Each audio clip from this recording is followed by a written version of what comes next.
primera pregunta que quisiera hacerle al panel, quizás al ingeniero Alemán Subieta, es cuarto juego de esclusas, ¿cuántas esclusas son suficientes? Cuarto juego de esclusas. Bueno, el cuarto juego de esclusas, lo que quiere decir es que hay una línea adicional a la que tenemos ahora mismo, porque el tercer juego de esclusas es la tercera línea, hay que hacer una cuarta línea. Desde el momento que se planteó el plan maestro se habló sobre eso y se puso que eso se debía iniciarse en el momento en que la demanda así lo necesitara. Yo creo que Rommel planteó, y eso es algo que vamos a ver, porque la industria desde el momento que el canal anunció su ampliación comenzó a cambiar, y ha cambiado, lo plantea también el tamaño de los barcos. Muy interesante la presentación, Ricardo, porque sí va a haber un deployment mucho más rápido de lo que nosotros teníamos contemplado. También hay otra industria nueva que cambió casualmente por un tema tecnológico, que es Estados Unidos, siendo un país exportador de petróleo y de gas, y el canal siendo una opción de mover ese gas que en el momento que se estudió era muy pequeño, solamente veíamos esa de la Trinidad de Tobago, y ya vemos que los primeros usuarios que están teniendo LPG y LNG, que viene ahora en este mes, a final de este mes, son negocios que se van a estar generando. De manera tal de que sí hay que estudiarla, y vamos a tener que estudiar nuevamente pues qué hacerlo, cómo hacerlo y qué tamaño vamos a requerir. Muchas gracias. La siguiente pregunta sería del panel, quien desee contestarla, que va muy ligada, ¿no? Al tema, es, en su perspectiva, ¿cuántos puertos necesita Panamá? Es decir, se ha hablado mucho del desarrollo de otros puertos en áreas como Agua Dulce, puertos menores, puertos multipropósito, la zona de Chiriquí, Puerto Armuelles. ¿Hasta qué punto? Inclusive escuchaba al ingeniero Alemán Subieta cuando comentaba que él veía el sistema portuario como uno solo en el Mareforum. Si me pudieran quizás contarle a la audiencia sobre eso.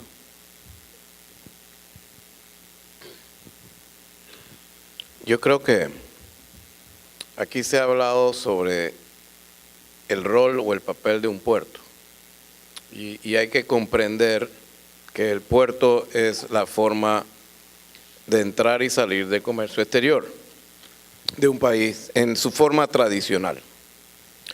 Panamá, y muy bien lo explicó Rommel, tiene una diferencia muy grande, y los puertos que están cerca del canal, como bien se dijo, sirven de transbordo para comercio internacional que no es panameño. Entonces tenemos que comprender esa dualidad de la dimensión marítima panameña. Explicaba Ricardo Sánchez que el hinterland de Panamá es el mundo. Entonces tenemos que responder a las necesidades de ese hinterland en función, como bien dice Alberto, de la demanda mundial. Tenemos nuestras necesidades internas, domésticas del país, que están relacionadas con el comercio exterior doméstico. Esas no tienen mucho que ver desde ese punto de vista con ese hinterland internacional. O sea, sabemos, por ejemplo, que es conveniente contar con puertos que le den mejor acceso a diferentes regiones o áreas del país, pero no van a ser el mismo tipo de infraestructuras que se necesitan para acompañar a los puertos que están cerca del canal, que en efecto le sirven al mundo. Eso a veces es difícil de comprender. Yo puedo entender que han habido estudios que se están haciendo de si se pueden hacer megapuertos en Chiriquí, en otras áreas del país. O sea, debemos de comprender que la necesidad de un puerto la dicta la carga. Un puerto no atrae carga. Eso es muy difícil. Es más, de esos hay muchos ejemplos de elefantes blancos que se construyeron en América y en el mundo. Aquello es el cuento de la película de Field of Dreams, Build It and They Will Come. En el tema portuario funciona siempre y cuando haya carga en el hinterland. Pero es muy difícil relacionar un megapuerto, por ejemplo, que se ha hablado posiblemente en Puerto Armuelles, a el tráfico por el canal, porque eso representa un desvío. Y la gente dice, sí, pero ¿por qué Costa Rica? Pero es que Costa Rica, en el desarrollo de ese puerto en Moín, tiene una cantidad de carga local de cerca de 1 millón de contenedores de carga refrigerada, que es la que justifica que ese puerto se construya ahí. Lo mismo cuando se habla de por qué Cartagena o por qué Buenaventura.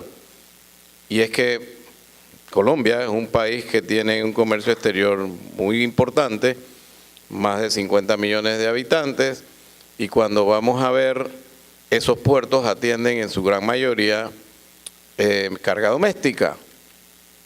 Desde ese punto de vista, el buque tiene una razón de llegar a ese puerto para cargar o descargar comercio exterior de ese país. O sea que nosotros no podemos extrapolar tan fácilmente el desarrollo portuario en la región interoceánica a otras regiones del país que no tienen ni la conectividad ni la carga suficiente para justificar el desarrollo de esas infraestructuras. Yo quisiera hacer la siguiente reflexión. He dicho muchas veces, y ustedes posiblemente me han oído decir, que Panamá es el único puerto del mundo que tiene terminales en 2 océanos. Ese es un concepto muy poderoso. Pero lo importante para nosotros es que tenemos que entender que este sistema, que es un sistema de transbordo, hay que poder eficientarlo de una manera tal de que las transacciones que se hacen entre los puertos sean sumamente eficientes. Porque no solamente es que llegue al puerto aquí de Balboa y que se hace la transacción en Balboa, es que hay que reubicar la carga y recoger también del otro lado del Atlántico carga que va a venir a Balboa. Lo que planteó antes Ricardo me parece espectacularmente importante, porque los puertos tienen que ser sumamente eficientes para hacer atractivo Panamá como un centro de transbordo. Y no solamente es la interconexión eficiente de que las aduanas, la manera como se lleva la carga, cómo se maneja la carga rápidamente dentro de los puertos, entre los puertos. Miremos esto como un sistema. Por eso que he abogado mucho a que debe haber una ley de puertos nacionales, una ley de puertos que incentive la inversión. Rodolfo dijo antes en su intervención algo bien interesante, que el juego de monopolio, que nosotros somos ahora paseo tablado. Cuando nosotros en el año 95 comenzamos la privatización de los puertos, posiblemente éramos el primero, eso que está en el primero, que cuando uno salía en el monopolio, que es como morado o algo así, ¿cómo se llama? Nosotros movíamos 200.000 contenedores en este país. Y fue a través de un proceso de privatización, ¿no?, donde todavía no estábamos capturando el valor de la posición geográfica. Hoy en día Panamá es paseo tablado en el mundo marítimo en esta región. Y tenemos que aprender a sacarle el valor que esta posición tiene para el país. Y tenemos que aprender a que debemos verlo integralmente. No se puede ver segmentado por pedacitos. Entonces, lo que tenemos está bien hecho, pero hay que pensar en ese futuro, ¿no? Y ese es el futuro que hay que ver. El presente, muy bien, lo que se hizo, muy bien, veamos y pensemos hacia adelante. Y hay que pensar en esa integración y permitir que los puertos que vienen y los que ya están inviertan en tecnología y en modernizar y hacer eficiente toda su operación. Porque las cosas van a cambiar y van a cambiar sumamente rápido. La tecnología está allí y la tecnología se va a aplicar. Y aquel que no la quiera entender, sencillamente no va a ser el jugador importante. Bueno, definitivamente que Rodolfo dijo la palabra clave. Es muy difícil de poder plantear cuántos puertos más se requieren y cuál va a ser el rol que juegan. En la ruta de Panamá, del canal, cualquier puerto al norte de Panamá puede ser competitivo con Panamá porque está en la ruta. El modelo de Panamá es un modelo de transbordo, donde ofrece 2 puertos o 2 complejos portuarios conectados por ferrocarril y por autopista y por el canal mismo. Sin embargo, al final todo es un tema de costo y de la red. El modelo de Panamá más exitoso en transbordo consiste en descargar casi todo el barco en el Pacífico, conectar un 55% de la carga vía marítima con otro barco en el Pacífico, un 35% toma ferrocarril o carretera para transbordo en el Atlántico y un 10% aproximadamente es local. Pero si usted analiza el tema tarifario, por ejemplo, Panamá es un país, por la naturaleza de su negocio, más caro. Las tarifas de transbordo en Panamá son el doble que cualquier país de América Latina. En Cartagena, México y Buenaventura, la tarifa de transbordo es la mitad de Panamá. Entonces, los navieros son muy creativos y están buscando todos los días otra oferta, otra opción. Me ha tocado verlo y yo sí pienso que en la ruta de México hasta Panamá, si vienes de Asia y paras en México primero y vienes hacia Panamá, Caldera podría constituirse un puerto de transbordo. Claro, ahí no hay calado, tienes que hacer un relleno afuera y empezar a ver cómo mercadeas el puerto. La mejor oferta de transbordo está en Panamá, no hay duda, pero al final es un tema de costos también. Si a mí me construyen un puerto en Aguadulce, por ejemplo, y me dicen que me dan la mitad de tarifa de puerto de la que tengo hoy día en el Pacífico, como naviera yo lo pienso y digo, esto está interesante, hagamos el ejercicio. 40% es lo que no conecta aquí. Yo puedo poner un barco feeder entre aquí, Manzanillo, ida y vuelta y regresar. Y si me resulta los costos, lo hago. Y me olvido del ferrocarril y de la autopista Panamá-Colón. Es una ecuación de costos. También está el tema, me tocó a mí ver, cuando estaba el boom de carga de Panamá, porque hoy estamos 14% abajo en los indicadores de carga, en el volumen de carga, me tocó ver a mí navieras que ponían un servicio feeder dedicado entre el Pacífico, Dominicana y Puerto Rico. Y cruzaba toda la semana el canal a buscar la carga en el Pacífico. O sea que no es un modelo nuevo ese de poner un feeder desde el Pacífico hasta el Atlántico, bypaseando el ferrocarril y la autopista. Entonces uno no tiene que cerrar estas oportunidades de decir que no es posible. Al final todo es un tema de costos. Por supuesto, construir un puerto que requiere un relleno grande es costosísimo, ¿verdad? De ahí que el puerto que propone la ACP es un puerto de bajo costo en construcción, no requiere el relleno que se requeriría hacer un puerto, por ejemplo, el puerto de Farfán o de Palo Seco que se propuso aquí. Pero el futuro es hacia allá. Para mí no hay duda de que Corozal va a ser un puerto exitoso y en 5 años se va a llenar, no hay la duda. Entonces hay que pensar ya cuál es el puerto en 10 años y cuál es el puerto en 15 y en 20 años.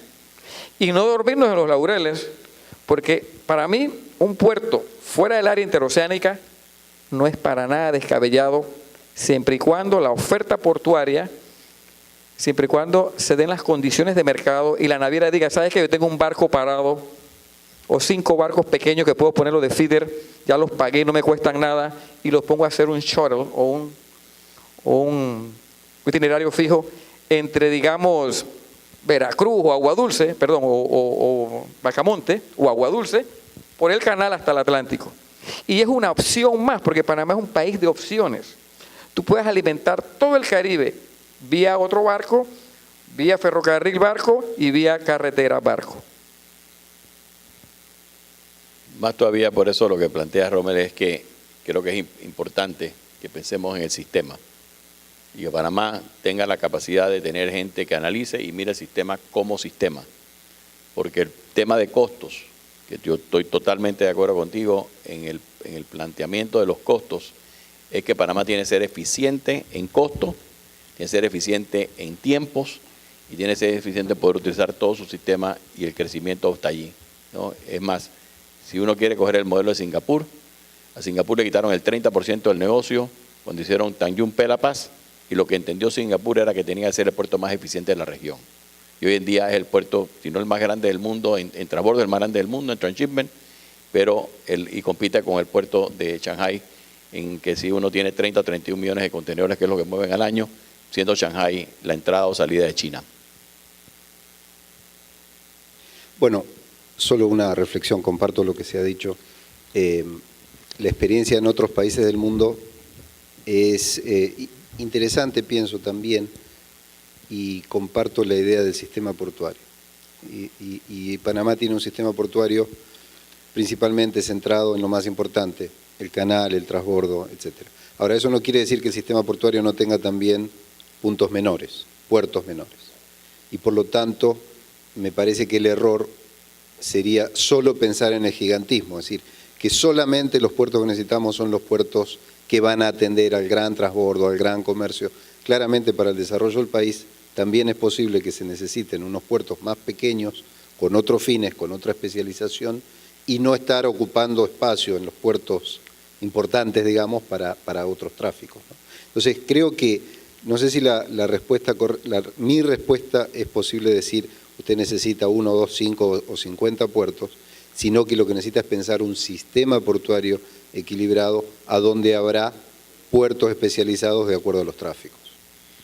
Gracias. Sí, yo quería hacer un breve comentario, claro, porque los 4 panelistas que me acompañan han hablado de los puertos, y para mí es importante porque en los últimos años se ha visto inversión, canal, puertos, se ha visto y es palpable. Creo que tenemos que ir un poquito más allá de ese tema y garantizar que vamos a ser competitivos con esos puertos y que las autoridades o los entes gubernamentales que van a estar de la mano con ese puerto también vayan desarrollando nuevos métodos para hacernos eficientes. Y creo que en eso Panamá tiene que mejorar y los indicativos lo dicen. Tenemos que ser eficientes y tenemos que ser competitivos. Podemos tener infraestructuras, muchos puertos, pero tiene que ir acompañado de la mano con un trabajo en conjunto. Muchas gracias. Me quedan 3 preguntas. Bueno, una es un poco insolente, creo que se las haré en privado, relacionada con algunas situaciones legales que tiene algunas propuestas, pero han mencionado el tema del sistema portuario y quiero tratar de formular la pregunta, y es, se habla mucho de cadena de suministro y quizás lo menciona desde el punto de vista de la universidad, porque nosotros somos del criterio que quizás cadena de suministro no, sino más bien logística, y nuestro vicerrector aquí presente es uno de los que levanta esa bandera. Entonces, es cadena de suministro, es logística, y cómo se conjuga, y ahí quizás Ricardo nos pueda ayudar, porque hablamos de eso esta mañana, el tema de las asociaciones público-privadas y el modelo de gobernanza portuario actual versus lo que debe ser. O sea, ha habido cuestionamientos directos a los aportes que realizan a los puertos, sobre el salario que pagan a sus trabajadores, sobre la competencia que existe entre ellos, o quizás entre los obstáculos que se están presentando entre ellos mismos para evitar mayor competencia. Entonces, ¿qué debe plantear Panamá para tener un mejor modelo de gobernanza portuaria de una asociación público-privada? Porque a veces se habla de otros modelos. Entonces me decías que en particular todo está concesionado salvo Uruguay, pero entonces, ¿qué recomiendas o qué opinión te merece?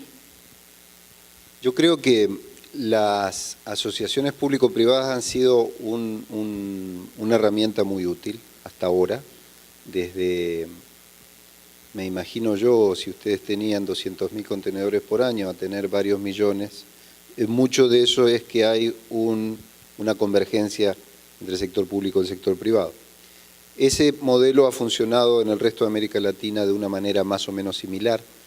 El caso de Uruguay es el único caso donde el Estado, además de ser quien da la concesión, se ha reservado el 20% del paquete accionario de la empresa concesionada. Es el único caso que yo conozco en la región. Ya, y no me parece lo mejor, porque entonces el Estado no queda claro si es juez o si es parte, y en esos casos es las dos cosas, ¿no? Lo cual nunca es bueno. Porque los verdaderos beneficios de esa forma de asociación están en el desarrollo económico de los países, no tanto, por supuesto está muy importante cuánto recibe el Estado como fee de la concesión, por supuesto, y eso debe ser mejorado en muchos casos. Pero la verdad es que el verdadero beneficio está en cuánto se desarrolla el país, en cuánto se desarrolla su infraestructura.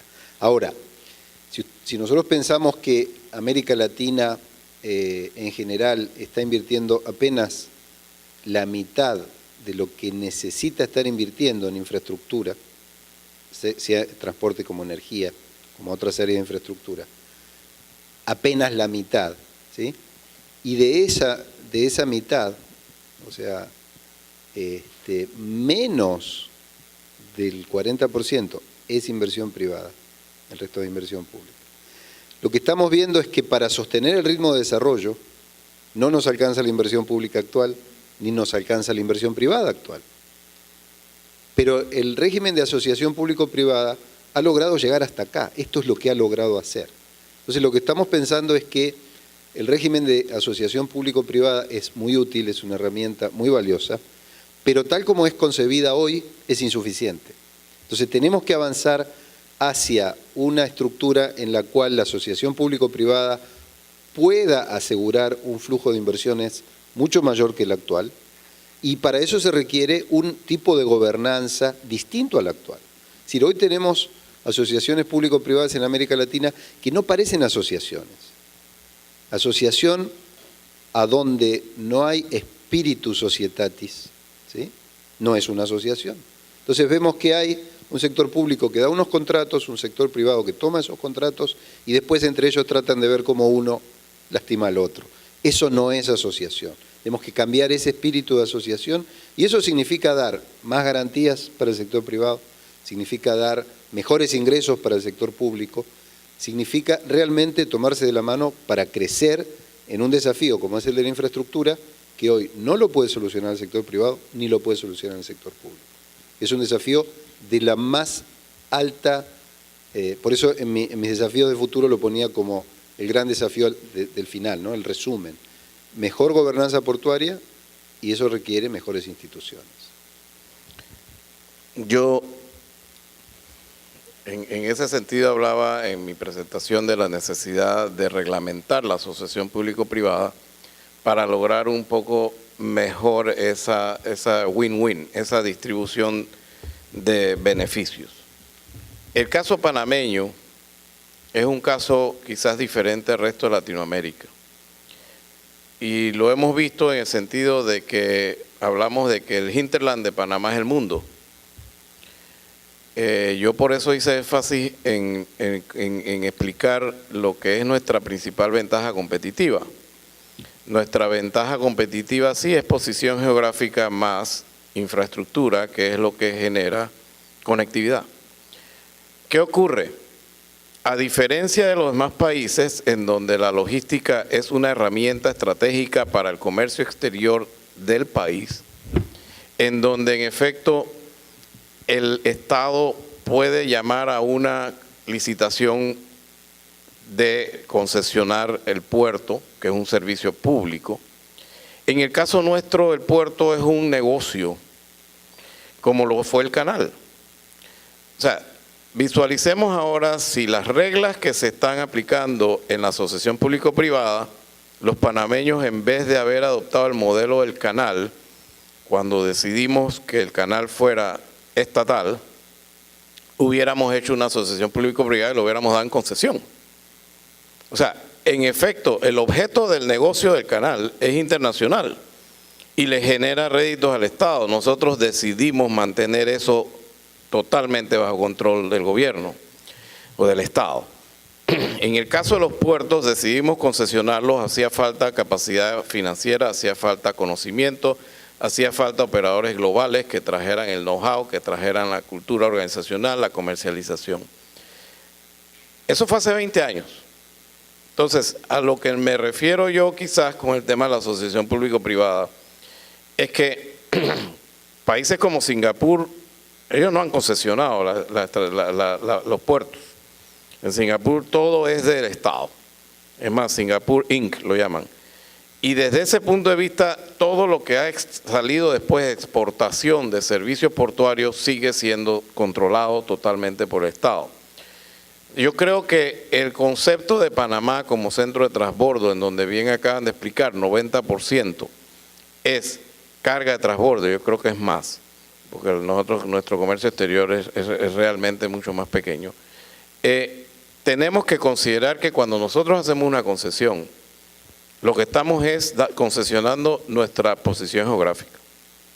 Estamos concesionando nuestro principal negocio, que es la infraestructura más la posición geográfica. Por lo tanto, debíamos de esperar un mayor beneficio en retorno. Por lo tanto, yo sí no descarto la posibilidad en ese tipo de proyecto de que el país sí sea socio. Lo vemos en el caso de Suez. Suez tiene participación accionaria en los puertos, lo mismo que Dubái. O sea que desde ese punto de vista, la relación es un poco diferente. Nosotros estamos aquí, la logística es un negocio para el país. Y cuando vemos, por ejemplo, de puertos, hay que comprender una cosa. Por ejemplo, nosotros tenemos en el Pacífico un operador portuario que tiene prácticamente toda su capacidad vendida casi que en exclusividad a una de esas alianzas que puse yo en el tablero, en la presentación. Aquí no hay espacio en el Pacífico para que se establezcan ninguna de las otras dos alianzas. Entonces, si nosotros somos un centro de transbordo, a lo que a nosotros nos interesa es atraer la mayor cantidad de operadores globales a este país, porque con ellos viene la carga y con ellos precisamente viene un network de navieras diferente. Entonces, hay una relación directa en esa cadena alimenticia y nosotros tenemos que comprender que tener más capacidad portuaria no es exclusivamente en función del crecimiento de una demanda orgánica. Tener más capacidad portuaria permite atraer otras navieras a establecer su hub en Panamá. Y el ejemplo típico es el de las aerolíneas. Nosotros aquí desarrollamos nuestro hub aéreo alrededor de Copa, pero ese desarrollo del hub aéreo alrededor de Copa ha permitido que aquí se vengan ahora a establecer hubs para la América Latina en general y todo lo que es América, de parte de un Lufthansa, de un Iberia, de un KLM, ahora próximamente de Asia va a venir ANA. Eso es precisamente la idea de añadir capacidad en un hub, porque nosotros tenemos aquí el hinterland, que es mucho más que la carga doméstica. Es un hinterland que es el negocio mundial. Y por eso es que tenemos esa gran oportunidad de crecer. Y bien lo dije al principio, el desarrollo y eficiencia y economía de un hub logístico solamente son un medio para atraer a los hubs de realmente los operadores globales, que son los que traen consigo el crecimiento económico. Aquí, por ejemplo, yo lo he dicho en otras ocasiones, Panamá debía ser el centro de Amazon para Latinoamérica, porque tenemos la conectividad marítima y aérea. Nosotros desde el canal de Panamá vemos pasar los contenedores que van al centro Amazon en Estados Unidos para después ser distribuidos por avión a toda Latinoamérica. Y son más de 50 billones de dólares que el año pasado vendió Amazon en Latinoamérica. Y ustedes cada uno cuando pide algo de Amazon y llega el carrito y el carrito le dice Shipping and Handling, a ese Shipping and Handling tienen que sumarle el de Airbox Express o el de cualquiera de los otros Mailbox o whatever, que son los que están desarrollando la logística interna del país. Ahí es donde hay más plata ahora mismo, hay mucha más plata en la logística que en el producto en sí.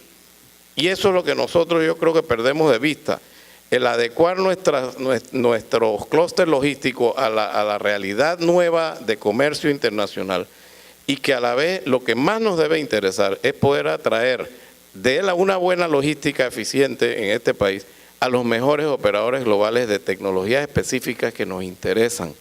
Porque nosotros no debemos estar pensando aquí en atraer fabricantes de zapatillas, ni fabricantes de ropa, ni nada parecido. Es precisamente quizás siguiendo el lineamiento que tiene la Ciudad Saber, de atraer conocimiento, atraer tecnología, atraer manufactura, atraer desarrollo innovador. Porque eso es, a final de cuentas, lo que más genera valor en el país.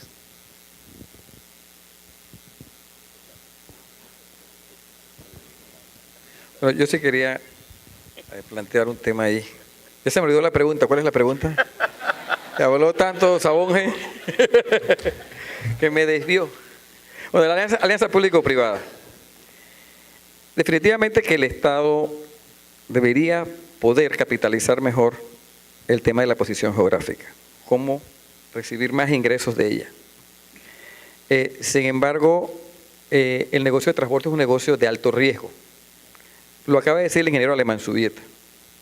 Tanjung Pelepas, Singapur perdió 2 millones de contenedores overnight, 24 horas, porque su estructura tarifaria y gubernamental era tan rígida que no pudieron bajar las tarifas. Y Maersk le dijo, o me baja la tarifa o me llevo 2 millones de contenedores. Y se fueron al frente con 2 millones de contenedores para un puerto que estaba inaugurando Malasia, Tanjung Pelepas. Entonces, es un negocio de alto riesgo. El Estado no debe invertir allí. Sin embargo, sí creo que debe retener acciones cuando da una concesión, como ya lo ha hecho en el pasado. Tal vez más acciones o tal vez con más poder para exigir dividendos, ¿verdad? Pero no invertir en el desarrollo portuario para transbordo. El Estado sí tiene que hacer una alianza público-privada con el negocio marítimo en general. Miren, no es posible que hoy día, con 5 puertos de clase global, con 6.8 millones de contenedores, ya está cayendo 14% en el primer trimestre, usted no sepa cuántos contenedores llegan a Panamá de cada punto de origen. Porque no se comparte información entre el gobierno y empresa privada. No es posible que las navieras hoy no puedan estimar cuántos espacios tienen que dejar en el barco disponible para la carga de Panamá, porque esa información no existe. No es posible que usted entre ahora mismo en su laptop, digite una cuenta en Estados Unidos, un proveedor de data, y usted pueda adquirir todas las exportaciones panameñas hacia Estados Unidos, por TEU, por peso, por commodity, comprador, vendedor. Lo que usted le manda a Estados Unidos y lo que usted importa de Estados Unidos lo puede comprar desde aquí vía internet. Y en Panamá eso no existe. Eso no es posible. Un país que dice ser el centro de transbordo y de carga más grande de América Latina. Entonces las navieras no pueden planear hoy día la capacidad de barco asignada a Panamá porque esa información no se comparte. Entonces, ¿de qué estamos hablando? Es dura esa, ¿verdad? Y hay otros países que usted puede pasar desde aquí, Colombia con Panamá, dime cuántos contenedores se manejaron. Pero en Panamá no se puede conseguir esa información, porque el Estado no la hace disponible a los analistas, a los inversionistas para buscar nuevas oportunidades de negocio o para mejorar la eficiencia del sistema marítimo. Es ahí donde la alianza público-privada debe de estar, en mi opinión.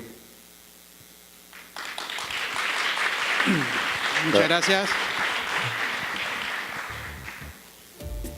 En nombre de la Universidad Marítima Internacional de Panamá y de la Fundación Ciudad del Saber, queremos agradecer a nuestros expositores por compartir con nosotros sus conocimientos y experiencias esta mañana, al igual que a todo el equipo de trabajo que participó en la organización de este evento. Al público que todavía nos acompaña después de esta sesión maratónica pero enriquecedora, muchísimas gracias por estar aquí.